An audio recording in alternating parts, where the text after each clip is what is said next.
Jika RUU P2SK disahkan, maka kripto itu bakal masuk ke OJK dan BI. Ini kerjaan siapa nih? Hah? Let's deep dive into RUU P2SK problem.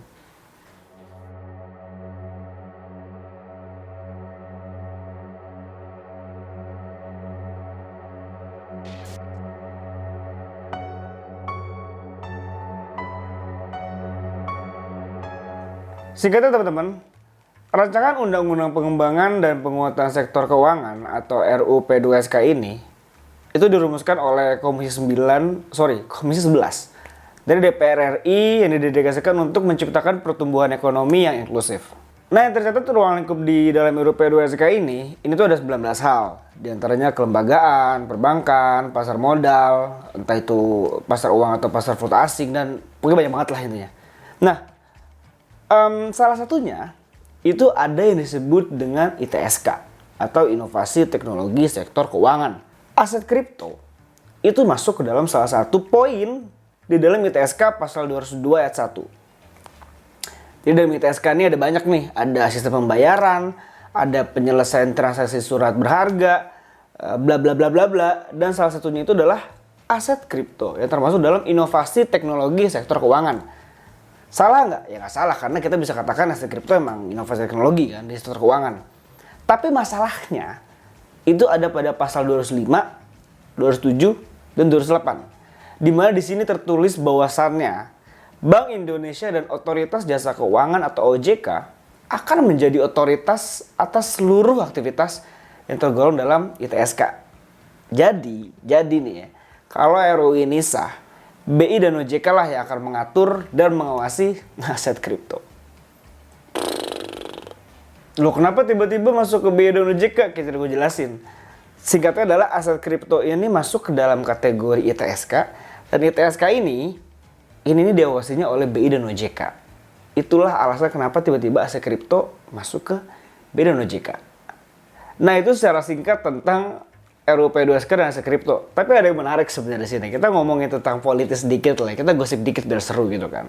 Kalau kita lihat dari drama ini ya, kita lihat dari segi industri deh ya. Kalau kita perhatiin ya, kita pakai analogi sederhana aja.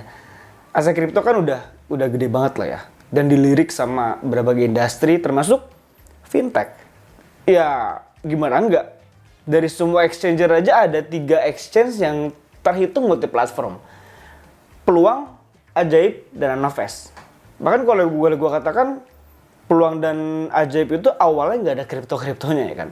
Hingga kemarin yang lagi rame Ajaib, hingga mereka mengeluarkan Ajaib kripto.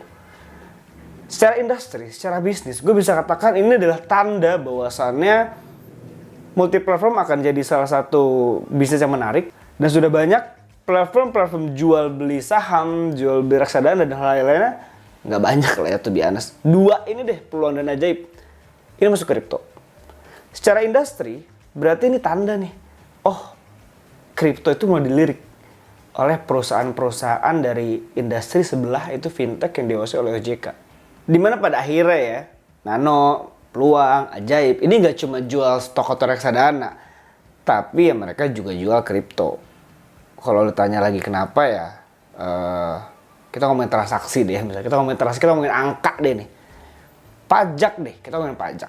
Pajak yang udah dapat oleh pemerintah aja dari kripto nih ya, udah 126 miliar per Agustus kemarin. Itu kan pajaknya baru diterapin Mei ya. Baru 3 bulan cuy. Baru 3 bulan udah 100 miliar dapetin negara nih. Itu baru dari pajak, cuma sekitar 0,01 sampai 0,02% per transaksi. Lo bisa bayangin nggak sekarang berapa cuannya exchanger kripto? Dan ya gimana? Pada akhirnya nggak dilirik nih. Kripto sebagai salah satu instrumen baru yang mungkin bisa dikeluarkan oleh platform-platform exchange sebelah.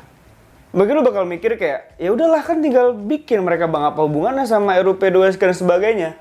Fun fact, sekarang Bapepti itu udah nggak ngebuka pendaftaran izin atau license kripto lagi. Ini fun fact. Jadi Bapepti ini sekarang exchanger yang terdaftar, yang calon pedagang terdaftar ya, itu cuma ada 25. Correct me if I'm wrong ya, kalau nggak salah 25. Dan itu nggak dibuka lagi sampai waktu yang ditentukan.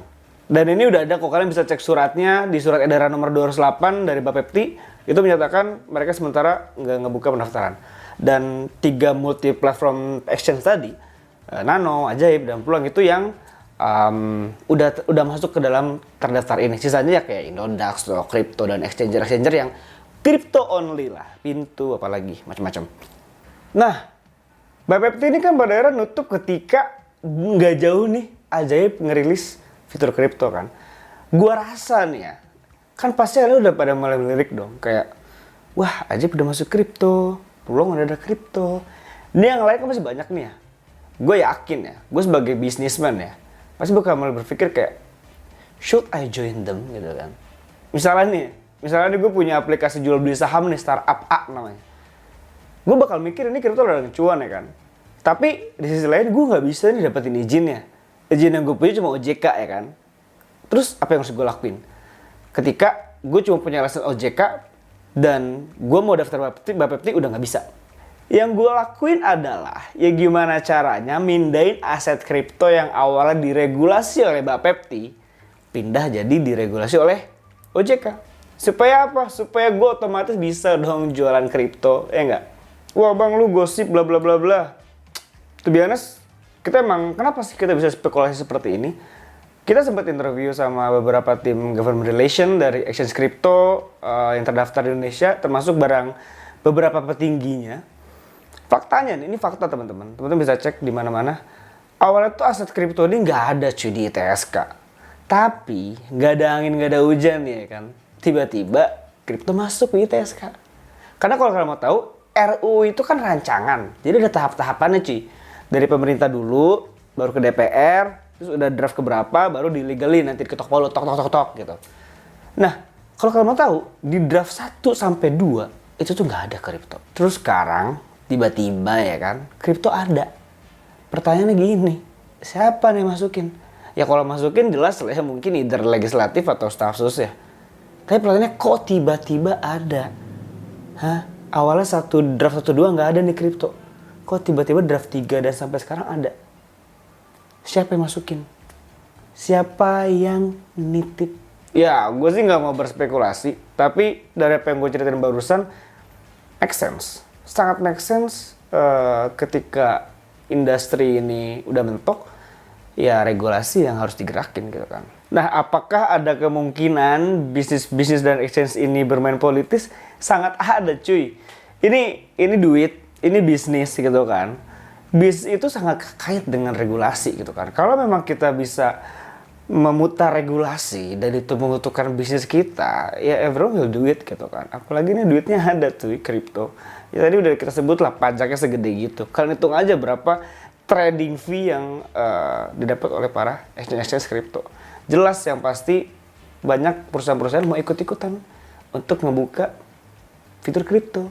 Tapi kembali lagi nih ya, lagi pula kalau pada akhirnya otoritas ini pegang OJK, ya ini hukumnya jadi tepat pilih banget gitu kan. Dari peraturannya aja, kripto itu kan diakui sebagai komoditas. Komoditas itu ya under Bapepti, under Kemendak. Kalau nanti diotorisasi oleh OJK, ya terus kripto ini apa bapak-bapak, ibu-ibu, apakah masih komoditas? Atau dianggap efek? Atau jadi currency? Kalau jadi currency yang pasti bakal mencederai peran rupiah dong sebagai alat tukar satu-satunya. Dan berubah lagi dong nih. Dari komoditas jadi alat tukar mungkin. Atau pusing tuh regulator. Dan masalah juga kalau kita ngomongin Bapepti sekarang gitu kan. Ya kita nih kripto tuh butuh bursa, butuh lembaga clearing, butuh kustodian. Yang mana bursa ini kan lagi diurus katanya sama Bapepti. Terus kalau tiba-tiba pindah ke OJK, terus ulang lagi dari nol kayak lu bayang gak sih betapa riuhnya ini tuh industri gitu kalau si kripto pindah ke OJK. Tapi nggak seru lah kalau kita bahas kejelekan aja. Ada bagusnya kok. Jadi salah satu bagusnya RUU-PDWSK ini itu mereka akan memfasilitasi Bank Indonesia untuk bisa nerbitin rupiah digital. Ini bagusnya ya. Jadi RUU ini merevisi pasal 2 dalam UU Mata Uang yang hanya menyebutkan awalnya rupiah itu terdiri dari rupiah kertas dan rupiah logam. Jadi menambahkan jenis lain yaitu rupiah digital. Ini bagus, pengembangan buat CBDC dan lainnya.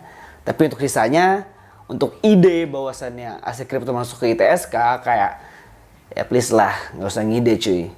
Dan sejujurnya opini kita ya, kita benar-benar menolak jika aset kripto ini masuk di bawah otoritas OJK. Kenapa?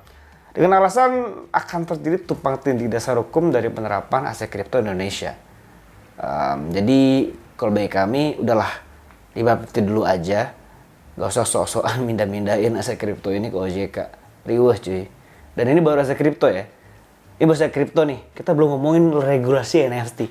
NFT aja, fun fact ini belum keurus juga gitu kan. Lu ngurus kripto aja riwah kayak gini, gimana ngurus NFT. Jadi udah bener kayak gini dulu aja. Dan bagi kita sih kalau pindah ke OJK dan BI kayak nggak dulu deh gitu. Sekian dari gua, Rian. Thank you buat teman-teman yang nonton. See you in another video about deep dive in Web3 industry.